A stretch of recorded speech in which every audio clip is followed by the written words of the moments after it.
Dinhi sa kalibutan ang magsunod sa Ginoo maogyoy daog-daogon, maoy patyon.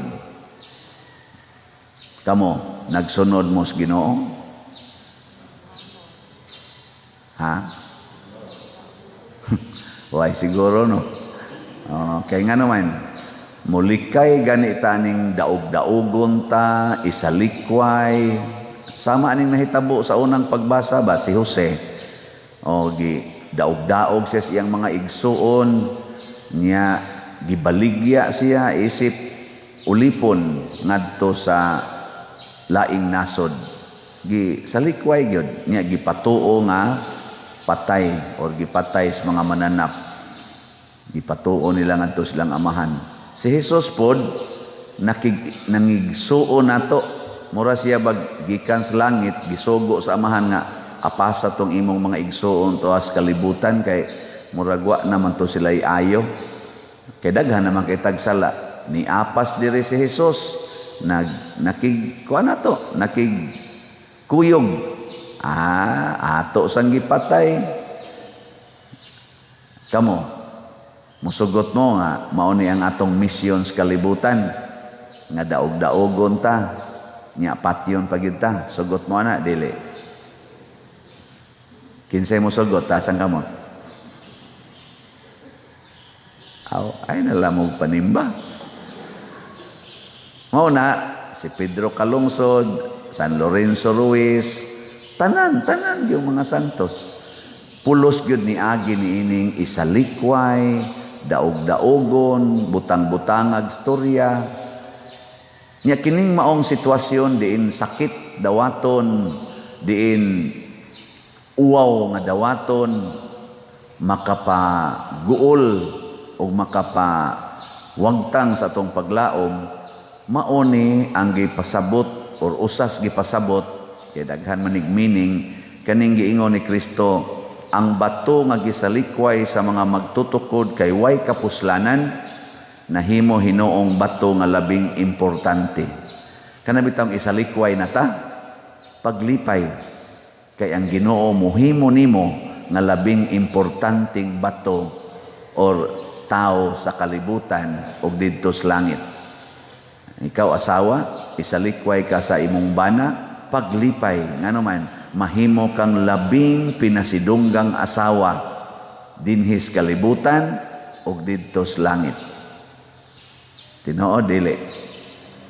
Sa dihang si Ninoy Aquino gipusil atubangan sa daghang tao o gibiyaan nga naghapa dito sa tarmac sa airport, nakahatag siya importante kaayo nga dungog sa iyang pamilya nila ni Anhing Cory Aquino o ni Anhing Pinoy nga gani may resulta nga na-elected pagka-president kining duha. Nga naman tungod atong gipatay si Ninoy. Di mo to. Wa mo kakita sa kuan hitabo. Sa dihang gisalikway si Jose Rizal og baril siya, gipusil siya dito, gi-execute siya sa Lunita. Sa mga tao nga ming salikway niya, isip way kapuslanan sa Pilipinas. Karon dako na kay siya ditong monumento na pagigabantay kanunay. Nako sa una hinuong gipusil way gabantay. Karon hinuon nga kana na lang monumento mo gibutang na magsigbantay ngon ana di na gyud maglihok bisag perting inita. Bantayan na no nila nga wa na hinuon di na na mapusil kay simento na lang. Bantayan naman hinuon pero tungod na sa iyang kaimportante nga nahimo dai siyang atong national hero. Pero wa pa to siya pusila, wa pa to siya gi-execute, dito may nato. Hindi gyapon mo makanbing.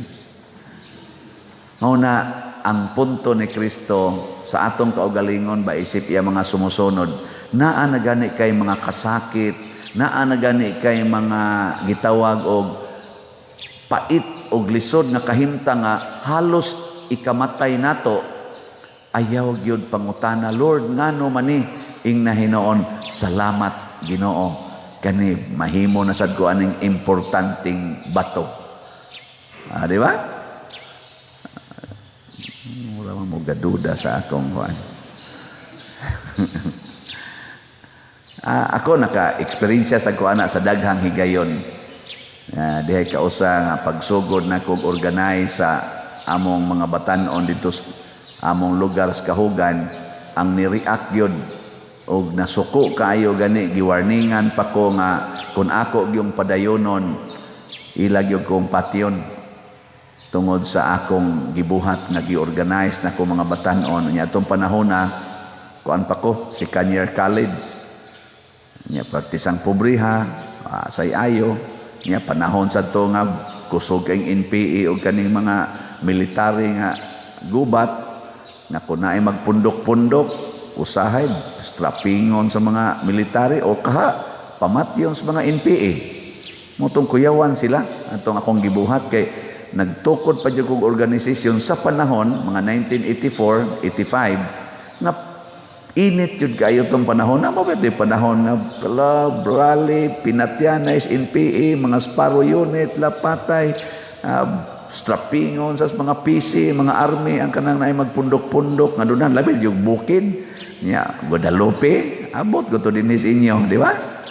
Inambusay mga ito diha taga dito sa to sa among uban nato itong panahon na ngilog yun itong ila kong gisalikway gihulga-hulga nya niingon dahil ko sa akong kaugalingon bisag ako na lang usa mamiya ning akong mga kauban kay namiya amtong uban kay gipangpugna na mas mga ginikanan mismo akong mga iyaan akong ginikanan mo ingo naman akong hunungan na kay wa gid nay kapuslanan imong gibuhat ana ako yung gipadayon inyo ko padayon jud ko bahalag ako rang usa bahalag mamatay ko ani padayonon ko ni ato gikan atong mga November 1984 hangtod karon gapadayon ko anang maong kausa. Tanawa karon. Pila ka tuig nang milabay 1984 hangtod karon. Pila na nakatuig? Di magi mo ka maumuy ha. Pila ka tuig na? 38. Butang ta lang padong na mo 38 ka tuig, 38 ba? Lagi. Kay 22 plus 16. Di. Kuan, mo 38 na. 38 pa lang katuig, buhi pa ko. Karon nakita na nato nga mapuslanon day katong akong gibuhat atong panahon na. Nga wa gyud kauyon ang akong mga uyuan, akong mga iyaan didto, akong mga silingan, wa gyud kauyon. Na ila jud kong gisalikway. Pag abot pagid nako sa simbahan kay gidanan nako sila isip choir pagka 1985 hangyo namin ditong matagaan may oras nga mukanta automatic iming gisalikway dili mo pwede dire kay magsinilas raman mo nya bati pa jud kay mog tingog naong pagid namo bati kay tanan kay nangasunog sa init dito sa bukid didto may gibutang sa Langobs Guadalupe kay kanang Langobs Guadalupe una mingaw kay na diha nga namnay misa kada hapon sa Domingo kami mo gipakanta dito suot atong kakahuyan ngayan masami ibutan to kay mura may mga unggoy ug naong to dito mga duha ka tuig mi dito nga kadto ra gyud among assignment di gimi kakanta dito suod sa simbahan kay hilas kay mi tan-awon suod simbahan na karon katong choir nga akong gitukod maunay lead choir sa tibuok simbahan sugod pa atong 1989 maunay lead choir hangtod karon diha sa Parokyas Guadalupe. Di napuslano na. Pero sinalikway na sa una. Pero ni padayon lang. Padayon. Dinhi sa ato, dinhi sa parokya, gisalikway man sad ko. Di ba dinhi? I-post mong ko sa Facebook. Sige salikway. Hingwarta nga pare niingwara sa ko sa maura ni gyapon sa una. Sige, salikway mo diha, di ba? Pakita na ko ninyo nga kining inyong gisalikway, mao din ni inyong dangpanan. Da igo bitas bagyong udit da. Hangyo lagi. Di bitaw dili tuod dito hangtod karon. Oh, di ba? Oh, nya. Mo na mahimong mapuslanon ang atong kinabuhi basta mudawata nga kita isalikway. Kanabang tawgo na tagbatong way kapuslanan.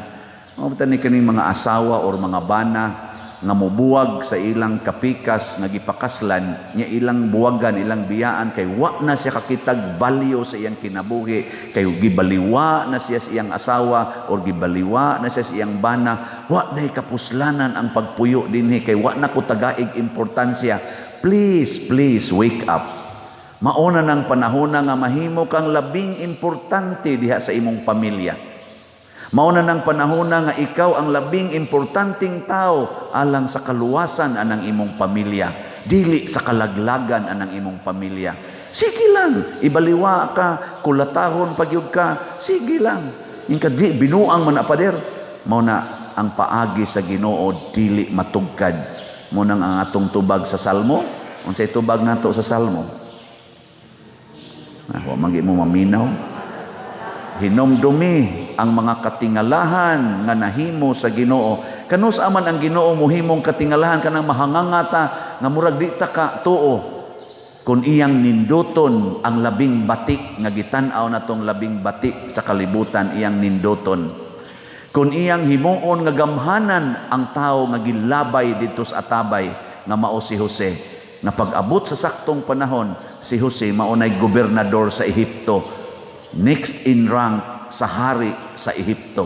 Ang linabay o gibaligya isip ulipon nahimong labing dakong tao sa nasod nga gamhanan kaayo adtong panahona ang Ehipto. Nang kana si Jesus nga atong gibitay sa krus nahimo na karong King of Kings and Lord of Lords. Mao na mahanganga gid ta. Mao na kamong mga sinalikway paglipay. Taman, lingi ako na imong tupad.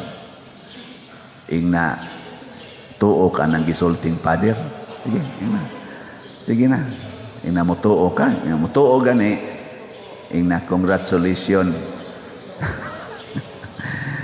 O na, importante ni itudlo ni nganha sa atong mga kabataan, itudlo ni nganha sa mga kabatanunan. Kay karon kanang TikTok, kanang selfie, kanang kagusto ginatong daghang mo like nato, nga dili ta i-reject, kanang yung daghang yung mo view, kanang yung mo viral yung ka, anha mangguta mo pakpak, ana, ngilngiga, Ang tinala mo, ingon na sila nako, padir, viral na kay ka. Nako, kay bawa pala mo sa akong giagian, daghan kayong virus akong nagian. Una pa ko ni viral, daghan kayong virus. Diha gani sa seminaryo sa una, mga kini ako mga kauban ro, mga pari uban, diha man sana sila seminaryo, contemporary man mi. Akong bana-bana, mga 80% or 85% sa akong mga classmates sa una seminaryo against gid nako. Kanagong magpundok sila, mong sagol-sagol ko nila, hinay-hinay laglakaw, hantod ako na lang sa usad o galingkod. To na sa sila gapundok speakers. Kay di gyud sila ganahan ako kay muyaw-yaw man ko sa una hangtod karon. Kusog kuan man ko ila man kong tawag og maumao sa una kana maumao ka kana bang murag kunuhay kog pari bisag dip pari. Na kakita ko nga di mao ilang gibuhat wa ko kauyon mingon ko Brad. Di ba magpari man ta? Mao ni atong batasan, mao ni atong dadon ngadto sa mga tao. Di da moy gikinahanglas mga tao ron Brad. Animal, tigwangan niya na. Kaya ako may kinamagwangan nila, mga manghod man ako sila tag 12 katuig, 15 katuig. Muna ako mga classmate, okay, 31 years old nagog ko ni Sood Seminaryo. Mo tunganlan ko nilag tiguang. Ako mga kinamagwangan dito. Pag abot sa nako ngadto, padako ngadto sa UST, dito ko ga theology, ako gyapoy kamagwangan, gikontrahan gyapon ko sa kadaghanan. Karong pari nako, kontrahan yapon ginagmay. Pero anad naman ko pagsugod pala nakog alagad og simbahan gisalikway naman ko. Ginganla naman ko way ayo dili na maihap. Hasta gani sa akong mga kauban diha sa akong grupo tungod sa akong batasan gibiyaan ko nila tanan. mga 1992 gibiyaan ko dito sa simbahan, wa nay nitunga nga choir, ginganlan pa ko giyawa, ginganlan ko mura og kanang Hitler, mura og Leon, kay istrikto kuno kay ko. Ana, tinuod man sa gyud, bati man gyud kay kog batasan nung araw. Karon di na kay bati, pero bati lagyapon, pero maka-attract na biyag jutay ning batia, di ba? Halinan mga tag slot sa gani, maligya na may naman kay mo mupalit og slot. Ana, ang kada sang moingon ako, di kong palit anang slot, Father. Pagbantay, moabot yung panahon, mangandoy jud ka aning paria. Basig mangandoy na lang kas kumagko ani para muhilog nimo, no, anak. May pag mopalit kag slot karon kay mahilogan kag dili, langit dayon ka, pero basin baya ang imo na lang pangandoyon, ang ana na lang, ana, no? Padil tagay tawag ana, sinig ana ra ba ning kamuta, impas gidayon. Di sa doy daghan masag naayo gud. Insya Padil bili niya pati ni ari nako Padil pre-ubere mi Padil ngano man insya nga ako among gyud Padil kato akong iyaan imong gi-pre-uberan Padil na ayo biya gyud Padil nako unsa man sakit nimo lagi akong bation Padil nako pag human ako blessing salamat kay Padil ha ana nako daghan-daghan ra bagyong namatay sa ako sa giblessingan. Ay kumpiyansa, di ba? Pero ang nindot kita makaamgo na kung isalikway ta mahimutang labing importante nga bato. Ang una natong martir si San Lorenzo Ruiz gisalikway sadto siya og gipatay. Ang ikaduha natong santos si San Pedro Calungsod gisalikway sadto og gipatay. Pero karon nahimo silang labing importanteng mga tao sa atong simbahan sa tibuok kalibutan. Muna ayaw gid mo kaguol kun isalikway. Ayaw gid mo kabalaka kun daog-daogo na mo, kuhaan mo sa tanan. Paglipay kay himuon kas Ginoong labing importante nga bato or tukuranan o sandiganan. Ang atong tawag ana manluluwas. Ang manluluwas dili gina dawaton inigluwas niya. Pero inigabot na sa saktong panahon, anha kita makaingon, salamat sa iyang pag-antos. Ang inahan nga magsigig antos sa iyang anak, aron lang gyud mo pakaon, niya ang anak magsigig hilak, sigig wakli, kay di gyud mo kaon, niya mangita lang gyud paagig antos ang anak. Ang inahan, ini kadako anang anaka, moingon gina ang mama, sus, o gwapa ni nako antos si patay ning bata, di man mo kaon. Ana, kay gato umang anak nakatong ihungnit sa iyang mama, wa siya kauyon, mulingo, lakaw, dagan. Kita mag-observe man ko ana, pero ako'y asawa ha, mag-observe lang ko. Mga bata ba, wakli, dagan to, gukoron sa mama, siging kumot, anang bagang, adyan na day, sige, duwa naman dito, dagan naman dito, ato na sa mama, haron dyan makakaon. Ano? Ikadako, kusuga mo tubag. Sakti lang. Luwas naman na. Patubag gala na. Sa sunod, mamatay raman sana siya. Apan hinumdumi nga ugwa pa na nimo gukod-gukura o pa na nimo pakan adi gina mabuhi. Di ba? So ang imong pag-antos, mo nakapahimo ana niyang buhi. Nya kusog naman kay mo tubag. Aing na dayon. Salamat Ginoo. Wa pa ni nako pakan awa gid untay mo tubag-tubag nako karon. Di ba? Kanindot ana, di ka ganahan nga makatubag pa na nimo, makasinghag pa na nimo, kanindot ana. Ngano man, gisalikway na sad kaniya. Nana sa kailaing umaabot nga kanindot sa kinabuhi. Na siya produkto sa mga sinalikway, mahimong magtutukod. Mauni ang katingalahang buhat sa Ginoo. Mauni ang atong Ginoo dinhis kalibutan. Pero inig final na dito sa langit, awa na mo sa likway na to dito forever na to. Dinhi, lumalabay raman yung isa likway ta. Pero to ay permanente nga kitang tanan mahimo na giyong kabahin sa iyang lawas ug mauna ang langit. Katoy importante. Gamay raman kay ni dinhi, kadiyot raman kay ta dinhi. Gi manindog na ta.